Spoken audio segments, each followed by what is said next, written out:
This isn't just a podcast, it's a reckoning, a calling, a return to what's real, to what's right, to what's yours. Because somewhere along the way, leadership became a game of sacrifice, success became a cage, and legacy, something you leave behind instead of something you live right now. The modern culture is here to change that. This is where old rules crumble and something truer, deeper, and far more powerful takes their place. Where leadership is about presence, where success is aligned, and where legacy lives in every moment you choose to lead differently. Co-hosted by Cari and Leah Rolling, this is the space where fire meets flow, where strategy bows to wisdom, and where disruption isn't feared, it's embraced. If you're ready to build without burnout, to create without compromise, to lead in a way that feels like you, welcome to the modern culture. Welcome, friends, to these first foundation episodes of the modern culture. We like to think of the modern culture is a living framework built not just on ideas, but on embodiment. These 10 principles in this first season aren't abstract ideals. They are intentional practices designed to be lived, breathed, and expressed through how we show up, how we lead, and how we impact the world around us. Over the next series, we're going to be diving deep into each one of these 10 principles, not just to understand them, but to explore how to practice them in real life. Because transformation doesn't happen through knowledge alone. It happens when you integrate what you know into how you think, how you lead, and how you live. So we begin with the first and perhaps most foundational principle, conscious awareness. So Leah, then as we start in that foundation, what is this principle? And how do you go about, or how would you go about defining conscious awareness? So conscious awareness it's a discipline. It's a discipline of becoming present, being intentional, and aligned by disrupting autopilot thinking. It's how leaders shift from reacting to responding with clarity and purpose and integrity.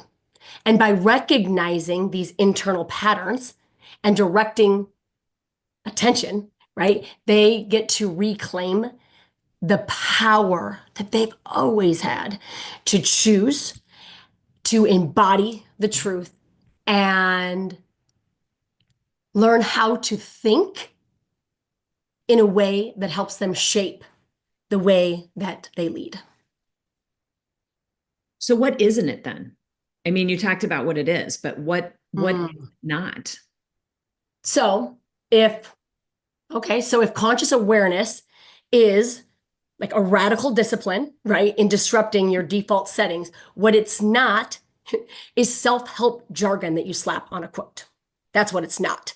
If it is the moment that you realize that your thoughts aren't facts, okay, that's what it is. What it isn't is spiritual sugarcoating for avoiding real life. That toxic positivity, that's what it's not. What it is a courageous practice of not believing everything that you think and being willing to be wrong. What it's not is a motivational soundbite that you repost and forget. That's what it's not. Oh my God, I love that. I love that because in all of that, and we've heard so many times, it gets confused. I think conscious awareness gets very confused with other beliefs, other terms, other things. You and I talk all the time about creating our own dictionary. What do you see conscious awareness being confused with? So I think it gets confused with mindfulness, right? I think it gets confused with mindfulness. It's not mindfulness. It's not incense in a calm playlist, right? It's throwing the spotlight on your habits, your blind spots, and your go-to reactions, right?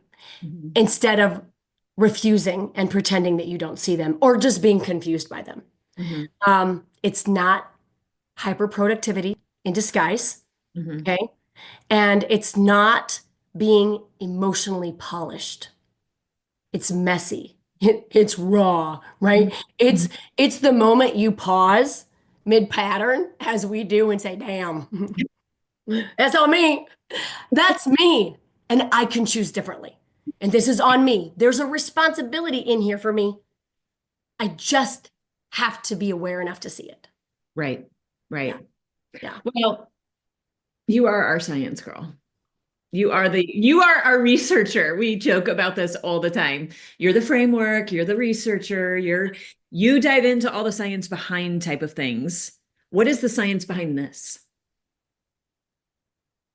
The science behind this, and spoiler alert, it is the missing ingredient behind most failed change efforts. Just FYI. But we have a neurological truth that we want to bring forward. And that is what we call the default mode network, right? This is your brain's background noise. It is responsible for daydreaming, for rehashing old narratives, replaying worst case scenarios, the rumination of worry. It is the borrowing trouble from your future and living in your past, right? When you're not consciously aware, the DMN, right? The default mode network is in full control, right? You think you're leading, but really you're reliving the past and calling it your strategy. Okay. So that's the neurological truth of it. The psychological truth about it is we have to understand that attention is your superpower, right? And your attention has a spotlight, and most people unnecessarily aim it at fear, at doubt, at shame, at blame, at distraction. And so conscious awareness is really the act of grabbing that spotlight back and redirecting it towards a future instead of, the triggers and the trauma of the past. Yeah. And as far as the science of organization, because as a leadership platform, it has an organizational impact. And without this baseline of conscious awareness, we build unconscious cultures full of silent rules and emotional undercurrents and toxic behavior that they like to label, we just have high standards. Yeah. So, So we have a definition. We have what it is, what it isn't. We have some neurological and psychological and organizational perspectives. But as our disruptor, Cari Kenzie, what are some of the warning signs that someone, quote unquote, doesn't have this principle embodied? I mean, people will say, I'm aware. Right. I'm aware. Like, what is it? Like, the research on that, back to the research, is 95% of people think that they are consciously aware, but what is it, like 13%? Oh my gosh, ridiculous. Yes. Actually are. Yes. So how does it show up in their life and their relationships? Tell us. Your first sign is going to be that your nervous system is completely jacked. That's one thing. Your nervous system is jacked and you are consistently living in a fight or flight mode. And the reason why I say that is because when your nervous system is jacked and you are in a fight or flight mode, you do not have the opportunity, the wherewithal to have any kind of conscious awareness. That part of your brain shuts down. It just shuts down because, again, you're focused in the fear and you are utilizing every single resource to keep yourself alive. So you become reactive. You start spinning out of control. You are constantly needing something outside of yourself to stabilize what is raveling inside of you. You don't have the foundation. You have not found that foundation of your own truth. So you're looking for the truth of everybody else to be that for you. And you see it in leadership consistently. And unfortunately, so much so that it's unrecognized. It's unrecognized, not just by the leader themselves, but by the culture around, because it is so commonplace. So in a leader, you're going to over-explain. You just over explain things. Your emails get way too long. You make a request and you've got 3 paragraphs after it justifying the request that you just made. You can't delegate. You are in control. And again, when you don't feel like you can control what's happening in you, you control everything outside of you. So you don't delegate. You don't call truth. You don't have the hard conversation. And you keep people hostage to their own unprocessed emotions. Okay, so it's going to show up as chaos. But what you think it is productivity. That's what you think it is. I'm so busy, right? I'm so busy. I have so many things to do. I don't have time. That is a badge of honor. It's a badge of honor, but it is simply avoidance in disguise. And the most dangerous thing, like you had said, the most dangerous thing is that you think you're leading, but you're just managing your own dysregulation on a public stage. That's what you're doing. Yes. Yeah. So why now? Why in this moment in time is this principle more important than ever? I mean, have you been awake at all in 2020? Let's just assume I'm not aware. Oh my gosh, right? If you pop on the news, if you go on social media, if you do anything, it is riddled in fear. It's riddled in fear. And here's the thing, friends, life is not going to slow down. Okay, it's not going to slow down. And the only way that we get to lead now is to stop outsourcing our power to everybody else's expectation to the power of the world. When we are not consciously aware, we don't have the ability to see the beauty beyond the fear. We don't have the ability to see the opportunity. And the world is riddled in so much expectation of negativity, expectation of the ball to drop, expectation of you name the fear. I'm not going to put it out in the universe for you because you know where it's sitting in the back of your mind. When you have that expectation and you are not consciously aware, you don't understand truth of you. You are buying into everybody else's truth and you don't have the ability to create. So conscious awareness now is going to protect your peace, period. It's going to protect your peace. It's going to bring you back into a space of calm. That is like the tip of the iceberg why it's so important, but that's what I would say. Oh, agreed. So good. Yeah. So in that, as we talk about those types of things, what would you say then? What be like some of the common illusions or the coping mechanisms people fall into instead of actually addressing what's happening? I think, well, we overthink, right? We overthink. We stay confused. Yep. Right? We have the illusion of control by overthinking, and we have the illusion of certainty by just saying we don't know, as if that is a decision. And it is, and it can be a decision by way of indecision, but it keeps us talk about fear, right? Talk about fear. Like the root of all of this is the fear of making the wrong move, the fear of being seen at all, the fear of failure. So I'll just be confused by it as to I don't know in order to not make a decision that could be wrong.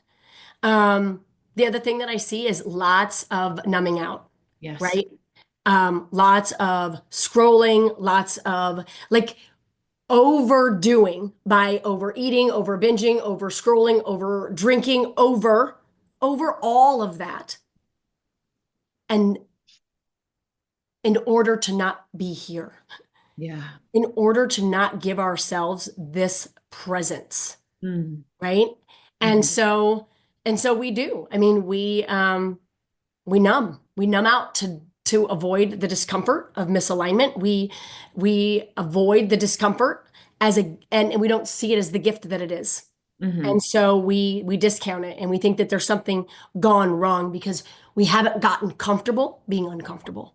Yeah. And to your point, we micromanage. Yep. Right? We want to feel like we're relevant. And so we want to control everything and call it standard. Right? We chase validation. I see that we do that as an illusion of our worth.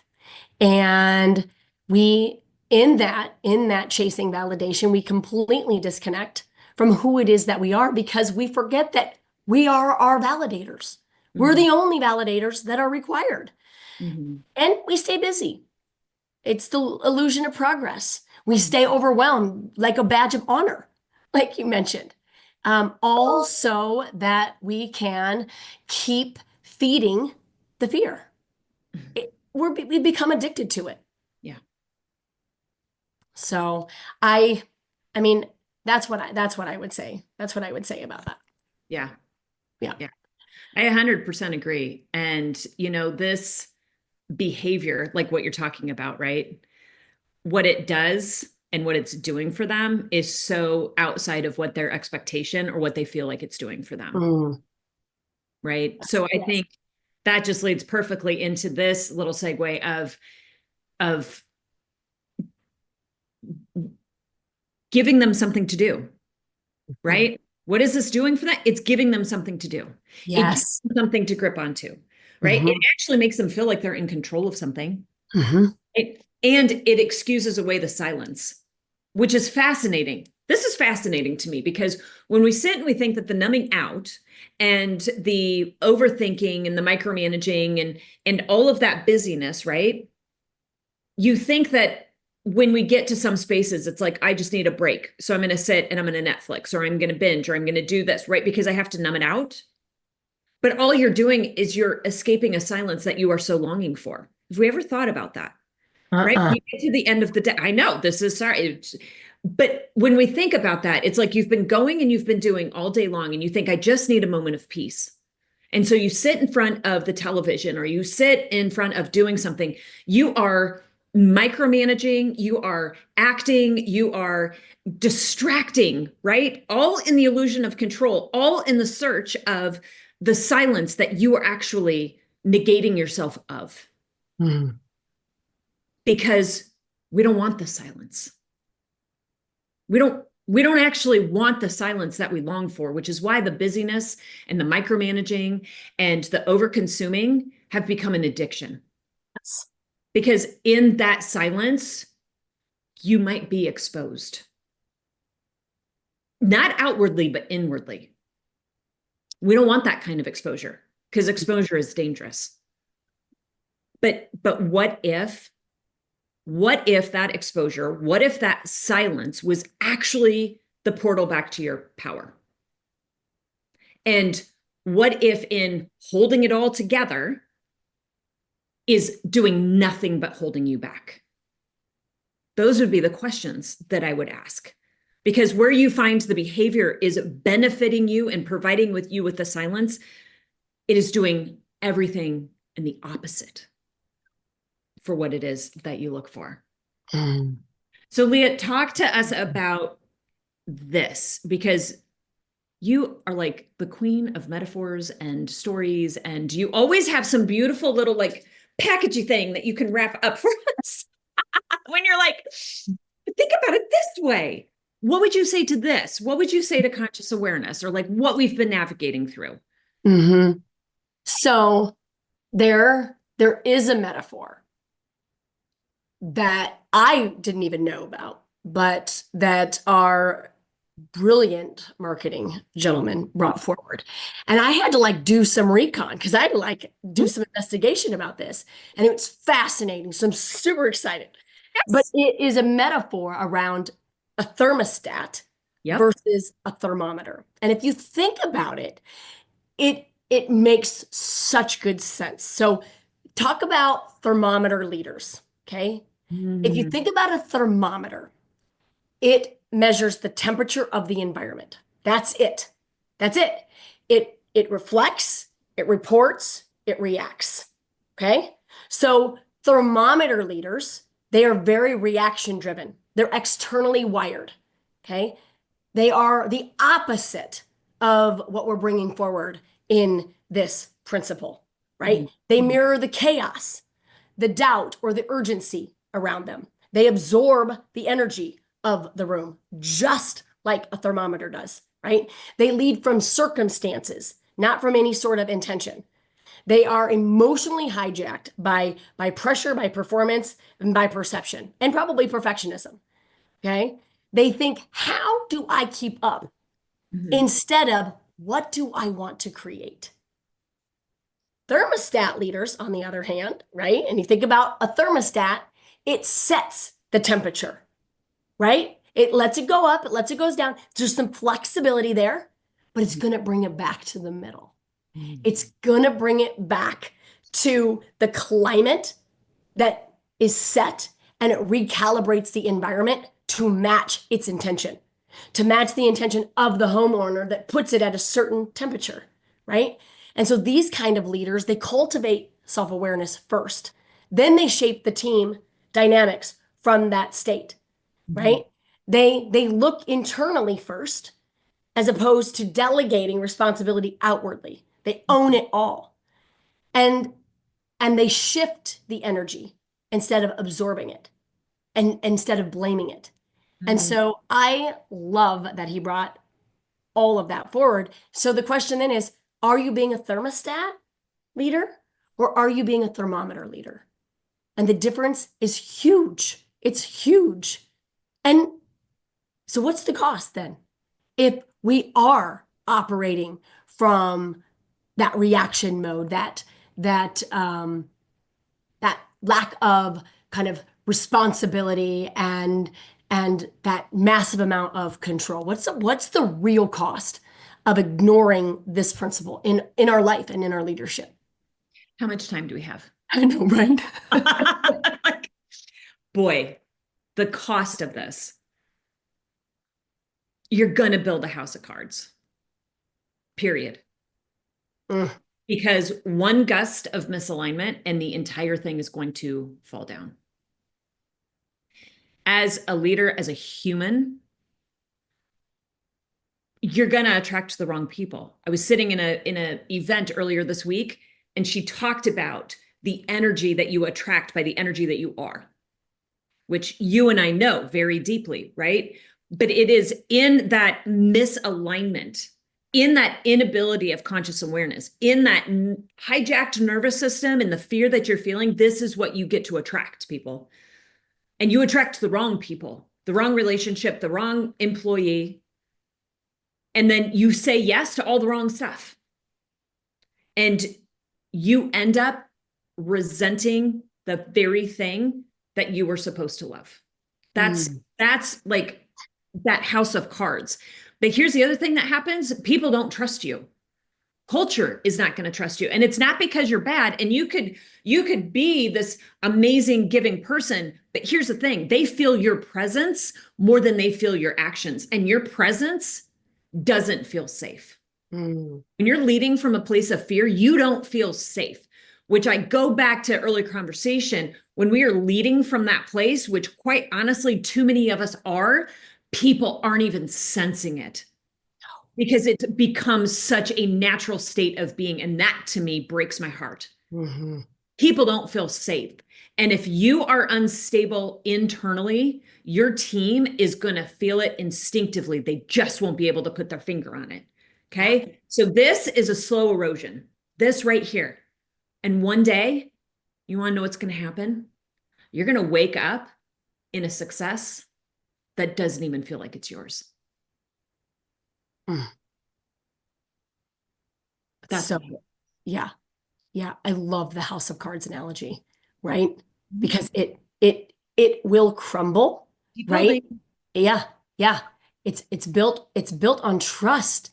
And if you are feeling fear and you don't feel safe within yourself, yes, how is and in the energy of you, how is anybody going to feel safe in the energy of you? And it requires awareness to wake up from that energy and to shift. Yes. Right? From fear into love, from scarcity into abundance. It is a requirement. It is a requirement. Yeah. Yes. So good. It's so good. So when we think about the obstacles that most people face when we're trying to live or we're trying to lead by this principle, right? What What stops them? What gets them in the way? Even when they know better, when they're like, I know, they'll say, I know I should on myself. Or I know that I know this is a scarcity thought. I know that I should be more thinking in abundance. I know this, right? What happens? What's happening? Why can't they get to awareness? What trips them up? Busyness, Mm-hmm. distraction, right? Continually moving, continuously doing, the numbing out. These are drugs. These are addictions. And this is what continuously, like I say, it masks the ache of that misalignment because you never allow yourself the moment of silence to find the presence, to understand where things are off. You just keep moving forward and you think because you're building, you're growing. But I've said this and I will hold true to this forever. Anything built in fear is going to die in scarcity. Period. Mm-hmm. Anything built in fear is going to die in scarcity because all you're doing is replicating the same dysfunction just in a prettier package. It's not about speed, okay? It's about direction. And if we don't pause, if we don't take that moment of pause, if we don't allow that silence and we don't get honest with ourselves, not with anybody else, if you just get honest with yourself, when we don't do that, you are going to run really fast in the wrong direction. And then you're going to wonder, the hell does it feel this way? Right. Yeah. Yeah. Mm. Yeah. So I know we're kind of coming up on time, and I want to make sure that we get into these tangibles for individuals, these tangible moments. So Leah, could you give us maybe a little micro practice that listeners can do to really develop this principle? Well, to your point, it has to be a practice. Yes. Right? It has to be a focused practice because you're not going to want to do it because your autopilot wants you to just keep doing what you did yesterday. It just wants you to keep rinsing and repeating. So we get to invite these practices in on purpose. Yes. Right? And so some of my very favorite, and I call it my 2-minute morning because most of us brush our teeth every day.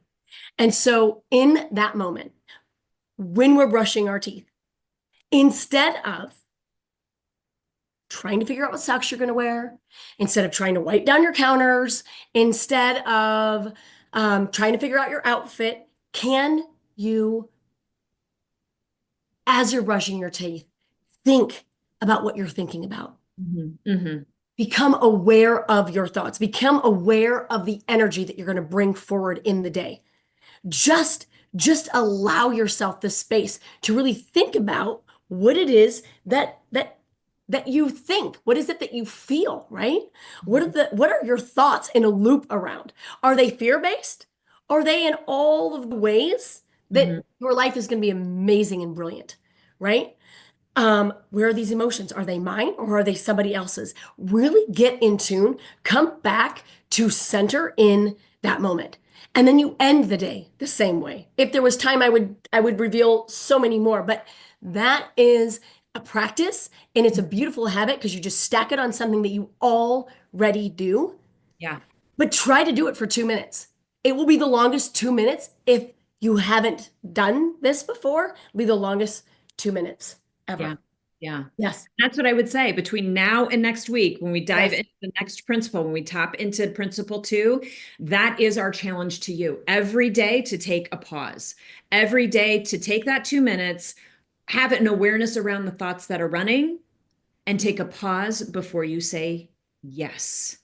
Let's do intention and not reaction. So our beautiful friends, thank you so much for being here. We adore you and we cannot wait to dive into principle 2 with you next week. See you soon. You have been listening to The Modern Culture, co-hosted by Leah Rowling and Carrie Kenzie. This is the space where fire meets flow, where strategy bows to wisdom, and where disruption isn't feared, it's embraced. Tune in every Friday at 9 a.m. Pacific Time on Transformation Network, because this isn't just a podcast. It's a reckoning, a calling, a return.